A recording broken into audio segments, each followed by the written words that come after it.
I'm Siobhan Phillips from North Cobb Senior Center, and today I have the pleasure of speaking with Ms. Phyllis Gibson. She's a member of our center, and she currently lives in Acworth, Georgia. So nice to meet you, Ms. Phillips. Nice. I'm so happy to actually be here and in the presence of you. You've been such a delightful,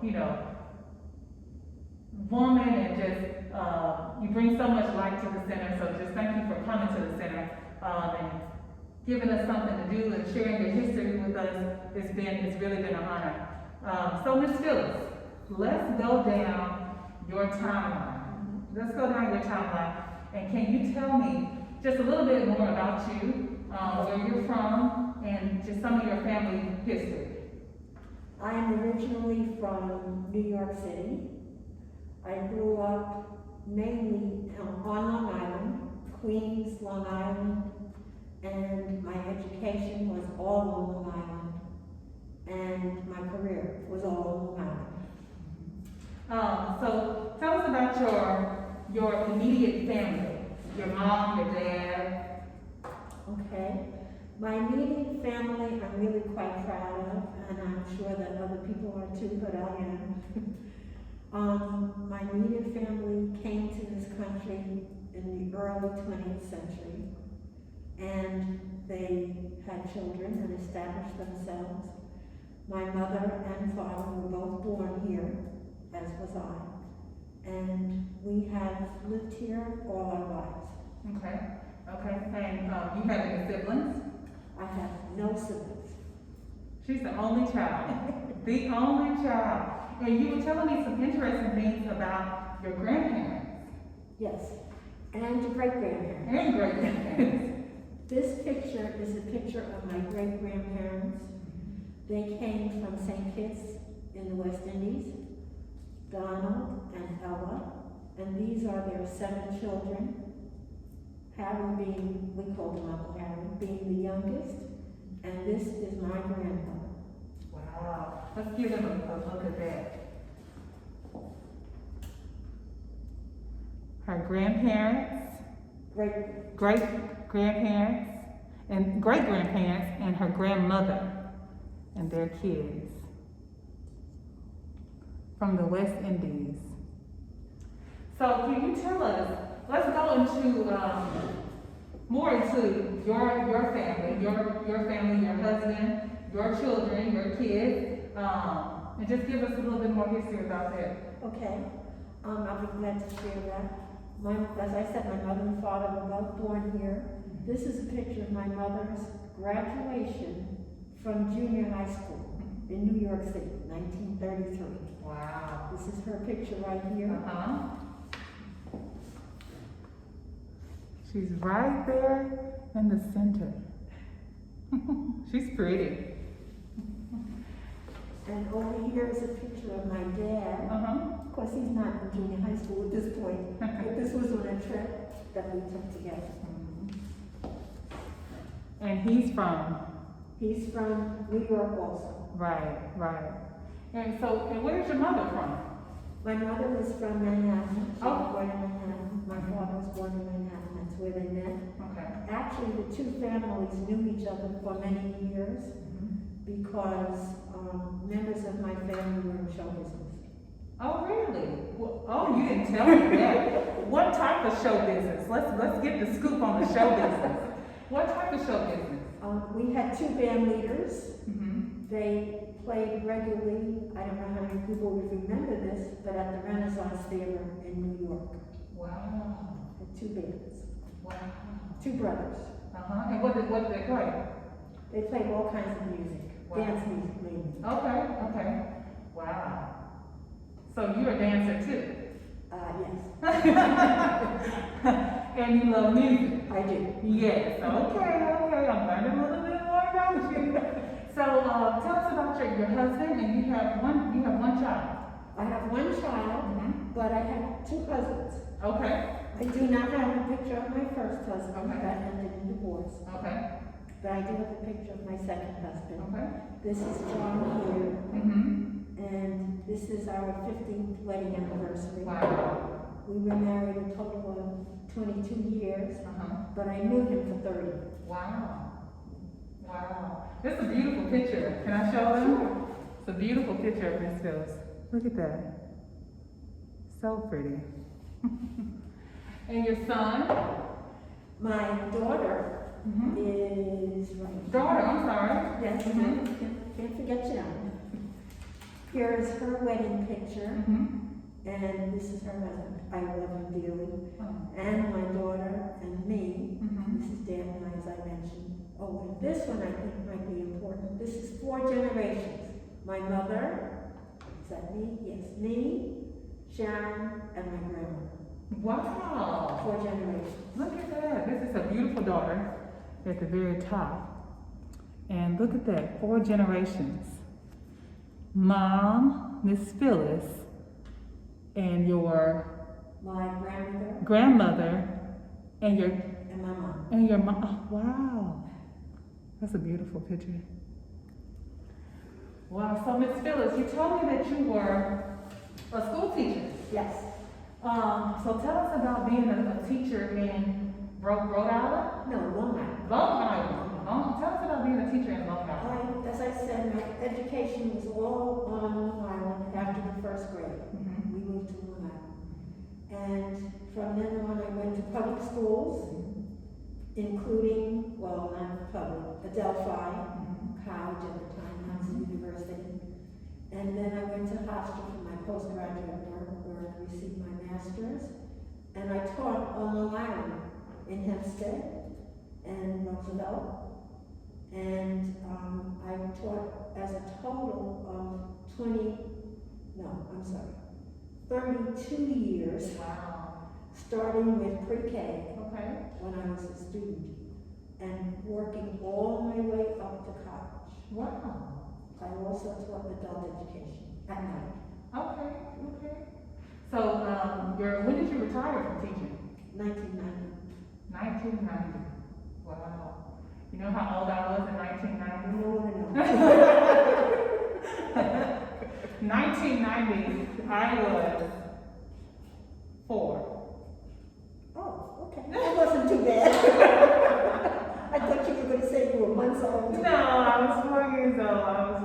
So just tell us about being a teacher in that era for that many years.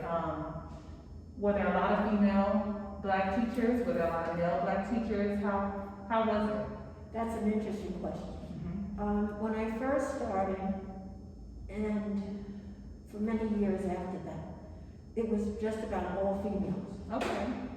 And thank goodness we got some male teachers.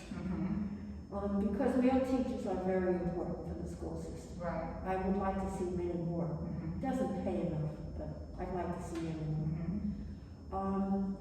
The majority of the teachers were African American, but not all. We had a good mixture. And for the most part, we got along pretty well. We were all in the union, of course. We got along pretty well. We did work together because we had to. And we looked out mainly for our classes. I stopped in the classroom after 10 years and became a reading teacher. Okay. So, as of my becoming a reading teacher, I moved out of the classroom to the whole school. And in some ways was a supervisor, now that I think about it. And there were times when the principal was out, Mrs. Gibson was the principal. And that was an interesting situation. I only had one incident in the 30-something years that I can recall that was a little dicey.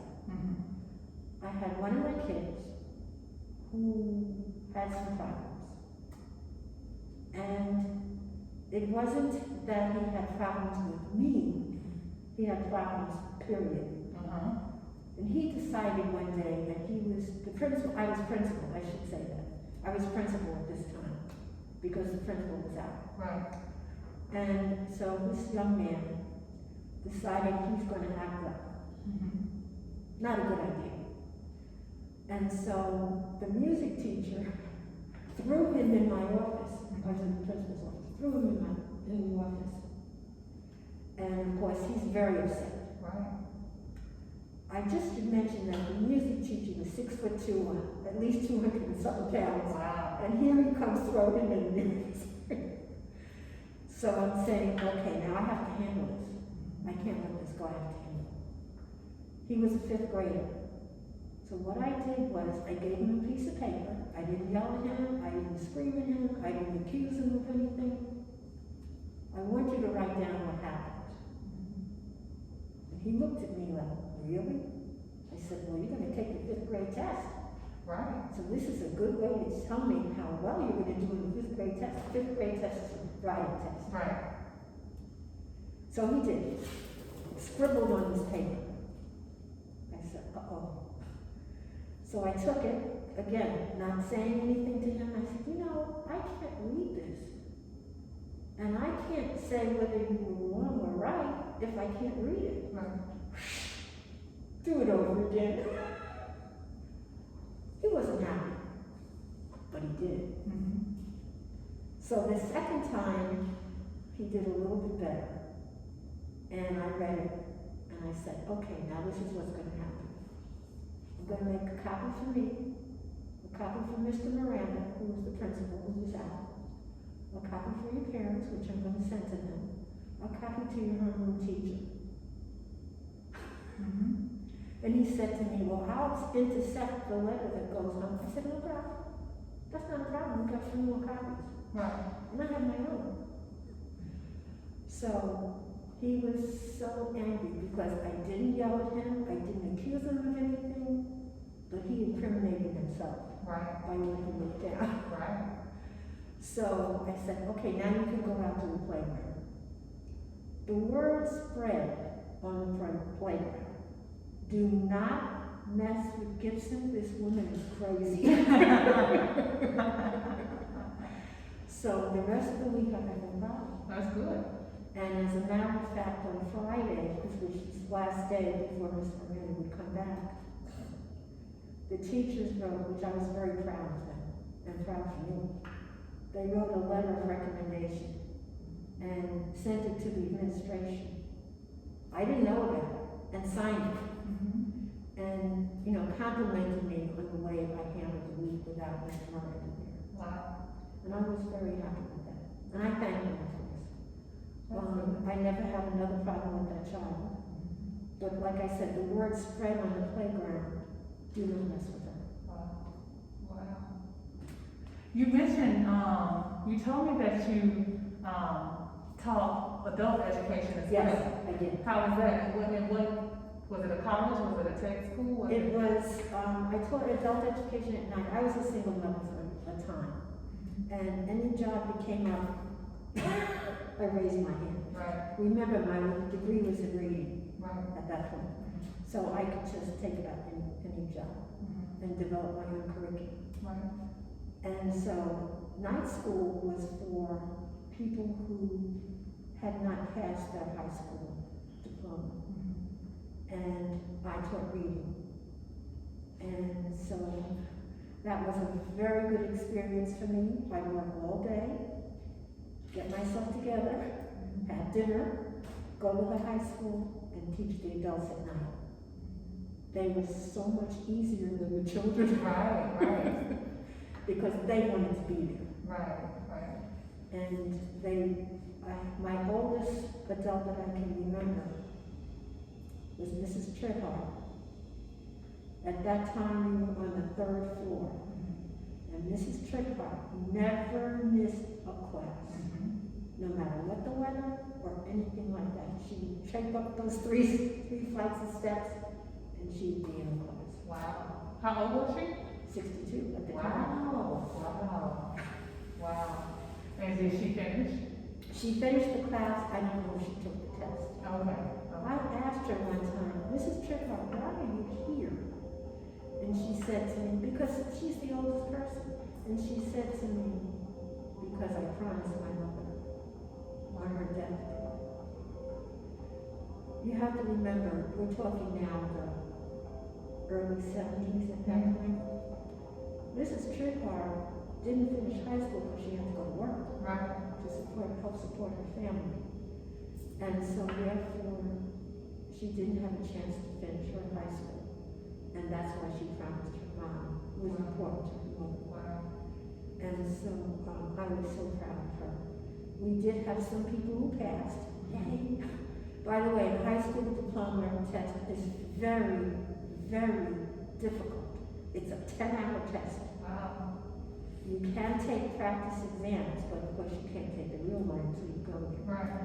It's given over 2 days. And I asked my students, if anybody passes this exam, come back and tell us about it, because I never took it. Right. Come back and tell us about it, and tell us some strategies that you would use. Right. We did have a couple people who came back, Mm-hmm. and I have to say I was so proud of a couple of gentlemen. They came in and they said, is it all right if I talk to the class? I said, please talk to the class. And they told them that they had passed. And one of them was so cute, he said, listen to her. She knows what she's talking about. So I mean, that, that's worth all the money in the world. Right. Well, we thank you for being an educator, because it's very important, especially, in our community, in our culture, and just period. Yes. Teachers are very important in the foundation of who we will become, So thank you for that. Thank you so much.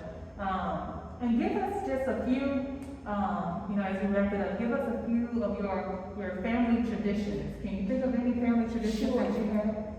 Like I mentioned, both sides of the family were from the West Indies. And we had, especially at New Year's, we had a tradition of having pig's feet and rice and beans. That was to welcome in the new year. Mm-hmm. Sometimes greens, usually collard greens. And then we didn't have it the rest of the year. But at that time of the year, we kind of indulged. My family, when they came here, didn't really cook West Indian food that much. By that I mean, I know some people who only cook West Indian food. Right. That's all they do. But my family decided they would become Americanized, Right. whatever that meant. And so they would learn recipes from all over the world, Italian, Oriental, whatever. And so I grew up, especially, we're talking the late Depression. I was born in 39. Right. Late Depression, when we had food stamps and all this, and I didn't know about any of this. But my grandmother, we were living with her, and she made the most of whatever she could get from those food stamps. Right. I remember having no meat. At the time, I didn't care. What do I know? I'm a kid. Right. But she had plenty of eggs. To this day, I do not eat eggs at night. We would have eggs and spinach. Oh, goodness. Well, that's what we could afford, Right. so that's what we had. Right. We had the protein and we had the vegetables. Right. So, she did the best that she could. Yeah. And some people may laugh about the fact that I was born in 39 and did not remember food stamps, but I don't. She kept it away from me. Yeah. She never mentioned it, and never complained, Mm-hmm. and did the best she could. Wow. And I thank her for that. Yes, absolutely. Well, we thank you so much for taking time out to talk to us and to add to our Black History celebration. Like I said, you've been such a sunshine. Her favorite color is yellow to our center.